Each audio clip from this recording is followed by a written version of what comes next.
இயேசு கிறிஸ்துவின் இன்ப இனிய நாமத்தில் வாழ்த்துகிறோம். இன்றைய வேத வசனம், இப்படி இருக்க ஒருவன் கிறிஸ்துவுக்குள் இருந்தால் புது சிருஷ்டியாயிருக்கிறான், பழையவைகள் ஒழிந்து போயின, எல்லாம் புதிதாயின.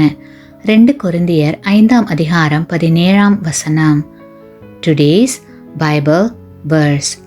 Therefore, if anyone is in Christ, he is a new creation. All things have passed away. Behold, all things have become new. 2 Corinthians chapter 5 verse 17. ஆண்டவரே, நான் ஒரு பாவி, என்னுடைய எல்லா பாவங்களையும் நீக்கிவிடும், என்னை தூய்மையாக்கும் என்று ஜெபிக்கிறோம். பரிசுத்த ஆவியானவர் நம்மீது அசைவாடி நம்முடைய உள்ளத்தில் மண்டி கிடக்கும் ஆகாத குணங்கள், பாவ சிந்தனைகள், பாவ செயல்கள் போன்றவற்றை நீக்க வேண்டும் என்று உணர்த்தும் போதும் செயல்படும் போதும் முற்றிலுமாக அவைகளை களைய நாம் முன் வருவதில்லை. சில பாவ காரியங்களை விடாமல் நம்மோடு இருக்க அனுமதிக்கிறோம். தாழ்மையை விரும்பாமல் அந்தஸ்தில் உயர்ந்தவர்களாக அறிமுகம் செய்யப்படுவதையே விரும்புகிறோம்.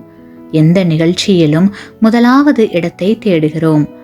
மனமேட்டிமையை விடாதபடி அகந்தை நிறைந்தவர்களாகவே வாழ விரும்புகிறோம். சகோதரர்களிடம் ஏற்பட்ட கசப்பை மறக்காமல் வைராக்கியம் உடையவர்களாகவே இருக்கிறோம்.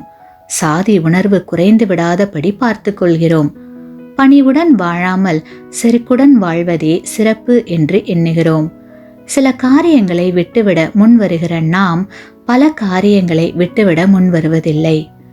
கிறிஸ்துவுக்குள் பிரியமானவர்களே, நம்முடைய ஜென்ம சுபாவத்திலிருந்து நாம் முற்றிலும் மாற்றமடையாத நிலை கண்டு தோற்றவராக பெருமூச்சு விடுகிறார் ஆவியானவர்.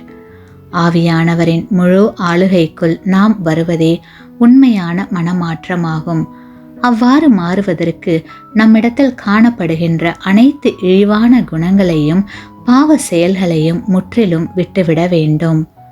பழையவைகள் ஒழிந்து எல்லாம் புதிதாக வேண்டும். ஆமேன். நீங்கள் பெற்ற இந்த ஆசீர்வாதத்தை மற்றவர்களோடு பகிர்ந்து கொள்ளுங்கள்.